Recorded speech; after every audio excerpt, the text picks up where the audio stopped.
हरे कृष्णा राधे राधे दोस्तों, आप सभी का मेरे इस YouTube चैनल में हार्दिक स्वागत है। एकादशी का व्रत भगवान श्री हरि विष्णु जी को समर्पित है। पंचांग के अनुसार आषाढ़ मास के कृष्ण पक्ष की एकादशी को योगिनी एकादशी कहा जाता है। इस दिन व्रत रखकर श्री हरि जी की पूजा उपासना करने से और व्रत करने से भक्त की सभी मनोकामनाएं पूर्ण होती हैं और 88,000 ब्राह्मणों को भोजन कराने के बराबर पुण्य की प्राप्ति होती है। इसीलिए इसे एकादशी का सबसे ज्यादा खास महत्व माना जाता है। तो दोस्तों, आज की इस वीडियो में हम जानेंगे कि आषाढ़ मास की योगिनी एकादशी का व्रत कब रखा जाएगा, पारण का शुभ मुहूर्त क्या रहेगा और पारण हमें कब क्या और क्या खाकर करना चाहिए, और योगिनी एकादशी की व्रत कथा का रसपान कराने जा रही हूँ। तो चलिए वीडियो शुरू करते हैं।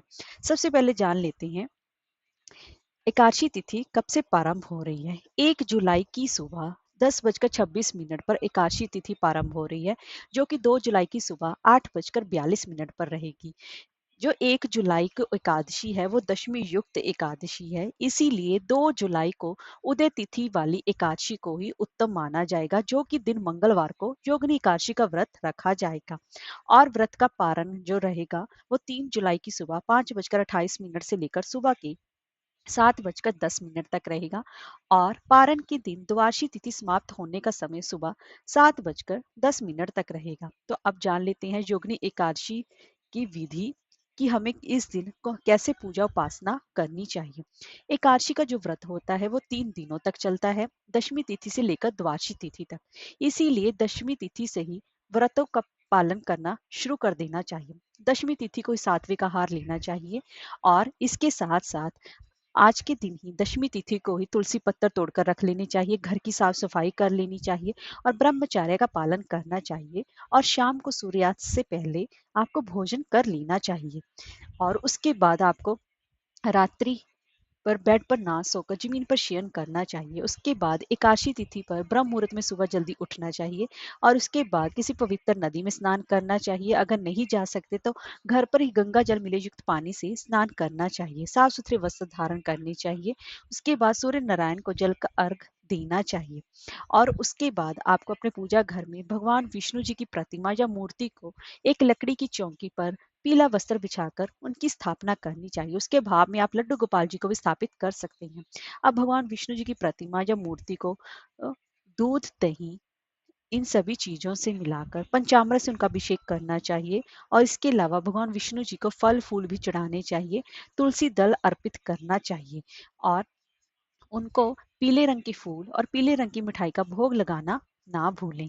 और उसमें तुलसी पत्र अवश्य डालें। तुलसी पत्र एकादशी के दिन ना ही तोड़े जाते हैं, ना ही तुलसी को स्पर्श किया जाता है और ना ही उसमें जल दिया जाता है। इसलिए एक दिन पहले ही आप सोमवार को सुबह 10:30 से पहले पहले तुलसी पत्र तोड़कर रख लीजिए। और आपको भगवान विष्णु के साथ साथ माँ लक्ष्मी की भी पूजा उपासना करनी चाहिए और एक खंड घी का दीपक जलाना चाहिए। और इसी के साथ आपको अपने व्रत का संकल्प भी लेना चाहिए। ये व्रत आप फलाहार करना चाहते हैं या फिर निर्जला व्रत करना चाहते हैं, क्योंकि एकादशी के व्रत में अन्न का सेवन नहीं किया जाता। और उसी के साथ साथ वहीं पर बैठकर योगिनी एकादशी की व्रत कथा का रसपान करना चाहिए और रात्रि जागरण करना चाहिए। और अगले दिन द्वादशी तिथि पर व्रत का पारण कर किसी ब्राह्मण या किसी जरूरतमंद को भोजन कराकर दान दक्षिणा देकर ही अपने व्रत का पारण करना चाहिए। और पारण हमेशा आपको मुहूर्त में ही करना चाहिए और द्वादशी तिथि के रहते रहते पारण करना चाहिए। अगर द्वादशी तिथि एका सूर्योदय से पहले ही समाप्त हो जाती है तो आपको सूर्य उदय के बाद ही ना साथ ही आपको अपने व्रत का पारण करना चाहिए। और इस दिन एकादशी के दिन पीपल की वृक्ष की पूजा उपासना करना भी बेहद शुभ फलदायी माना जाता है, क्योंकि भगवान विष्णु जी का वास पीपल पर माना जाता है। इसीलिए इसका सबसे ज्यादा खास महत्व माना जाता है। अब जान लेते हैं एकादशी व्रत का पारण कब और कैसे करना चाहिए। एकादशी का पारण हमेशा ही द्वादशी तिथि के रहते रहते करना चाहिए और द्वादशी तिथि को सूर्योदय के बाद भी एकादशी का व्रत का पारण किया जाता है। अगर पहली समाप्त हो जाए एक द्वादशी तिथि तो सूर्योदय के तुरंत बाद ही आपको एकादशी व्रत का पारण करना चाहिए। और एकादशी व्रत का पारण आपको एक बार हर और ध्यान रखना चाहिए कि हरिवासर का आपको त्याग करना चाहिए। हरिवासर द्वादशी तिथि की पहली 1/4 अवधि होती है, इसीलिए उसका आपको त्याग करना चाहिए। अगर आप किसी समय प्रातःकाल आप व्रत का उद्यापन ना कर पाए तो आपको मध्याह्न के बाद भी आप व्रत का पारण कर सकते हैं। और व्रत के पारण के लिए सबसे पहले भगवान श्री हरि विष्णु जी का पूजन उपासना करें, उसके बाद किसी ब्राह्मण जरूरतमंद को दान देकर ही अपने व्रत का पारण करें। और अब जान लेते हैं कि व्रत हमें क्या खाकर खोलना चाहिए, क्योंकि कुछ भी लोग कुछ भी खाकर व्रत का पारण कर लेते हैं, जो कि सही नहीं है। व्रत के पारण के समय आपको भगवान विष्णु जी को किसी मीठी चीज का भोग लगाना चाहिए। आप चाहे तो मीठे चावल बना सकते हैं, साबूदाना की खीर बना सकते हैं, क्योंकि द्वादशी तिथि पर चावल खाना बेहद ही शुभ फलदायी माना जाता है। तो इसीलिए आप उनको मीठी चीज में आप खीर बनाकर भी उनको भोग लगा सकते हैं। और एक बात का ध्यान रखें कि आप जो भी भोग लगाएं वो सात्विक होना चाहिए, बिना प्याज लहसुन का। उसी से आपको इसका पारण भी करना चाहिए। अगर किसी कारणवश आप ये सब चीजें भी आप नहीं करना चाहते, तो आप तुलसी पत्र भगवान विष्णु जी को जो चढ़े हुए हैं उसका भी सेवन करके आप अपने व्रत का पारण कर सकते हैं। और जो अगर आप खाना बना रहे हो तो उसमें आप सिर्फ देसी घी का ही प्रयोग करें, किसी अन्य तेल का प्रयोग ना करें। इस बात का भी विशेष रूप से ध्यान रखें, इसी से आपका व्रत संपूर्ण माना जाएगा। तो दोस्तों, अब मैं आपको योगिनी एकादशी की व्रत कथा का रसपान करा रही हूँ। तो अब आप और हम मिलकर भगवान विष्णु जी की गाथा गाते हैं। एक बार धर्मराज युधिष्ठिर जी कृष्ण भगवान जी से कहने लगे कि मैंने आपसे ज्येष्ठ शुक्ल एकादशी के व्रत का महत्व सुना। अब आप कृपया कर आषाढ़ मास के कृष्ण पक्ष की एकादशी की कथा सुनाइए। इसका नाम क्या है, इसका महत्व क्या है, और ये भी बताइए। तब श्री कृष्ण जी कहने लगे कि हे राजन, आषाढ़ मास के कृष्ण पक्ष की एकादशी का नाम योगिनी है। इस इसका व्रत करने से समस्त पाप नष्ट होते हैं, और यह इस लोक में भोग और परलोक में मुक्ति देने वाली मानी गई है। यह तीनों लोकों में प्रसिद्ध है। मैं तुमसे प्राणों में वर्णन की हुई कथा कहता हूँ, तुम ध्यान पूर्वक सुनना। स्वर्ग धाम की अलकापुरी नामक नगरी में कुबेर नाम का एक राजा रहता था।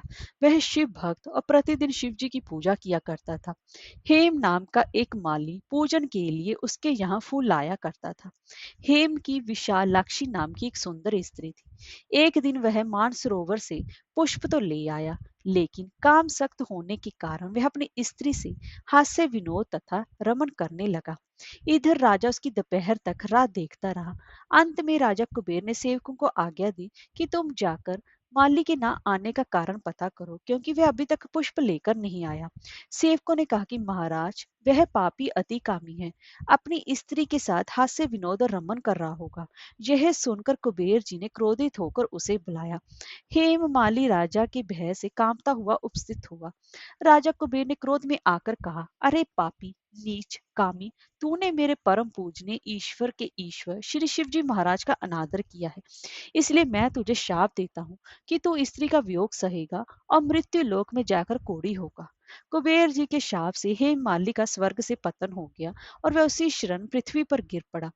भूतल पर आते ही उसके शरीर में श्वेत कोढ़ हो गया। उसकी स्त्री भी उस समय अंतर ध्यान हो गई। मृत्यु लोक में आकर मालिनी महान दुख भोगी, भयानक जंगल में जाकर बिना अन्न और जल के भटकता रहा। रात्रि को निद्रा भी नहीं आती थी, परंतु शिव जी की पूजा के प्रभाव से उसको पिछले जन्म की स्मृति का ज्ञान अवश्य रहा। घूमते घूमते एक दिन वह मार्कंडे ऋषि जी के आश्रम में पहुंच गया, जो कि ब्रह्मा से भी अधिक वृद्ध थे और जिनका आश्रम ब्रह्मा जी की सभा के समान लगता था। हेममाली वहां जाकर उनके पैरों में पड़ गया। उसे देखकर मार्कंडे ऋषि बोले, तुमने ऐसा कौन सा पाप किया है जिसके प्रभाव से ये तुम्हारी हालत हो गई है। हे माली ने सारा वृतांत कह सुनाया। यह सुनकर ऋषि बोले कि निश्चित ही तूने मेरे सम्मुख सत्य वचन कहे हैं, इसलिए तेरे उद्धार के लिए मैं तुम्हें एक व्रत बताता हूँ। यदि तू आषाढ़ मास के कृष्ण पक्ष की योगिनी नाम के एकादशी का विधि पूर्वक व्रत करे तो तेरे सारे पाप नष्ट हो जाएंगे। यह सुनकर हे माली ने अत्यंत ही प्रसन्न होकर मुनि को साष्टांग प्रणाम किया। मुनि ने उसे स्नेह के साथ उठाया। हे माली ने मुनि के कथनानुसार विधि पूर्वक योगिनी एकादशी का व्रत किया। इस व्रत के प्रभाव से उसे प्राणी स्वरूप में आकर वह अपनी स्त्री के साथ सुख पूर्वक रहने लगा। तो भगवान श्री कृष्ण जी ने कहा कि हे राजन, इस योगिनी एकादशी की कथा का फल 88,000 ब्राह्मणों को भोजन कराने के बराबर है, और इसके व्रत करने से सभी पाप नष्ट हो जाते हैं और अंत में मोक्ष की प्राप्ति करके प्राणी स्वर्ग का अधिकारी बनता है। हरे कृष्णा, राधे राधे।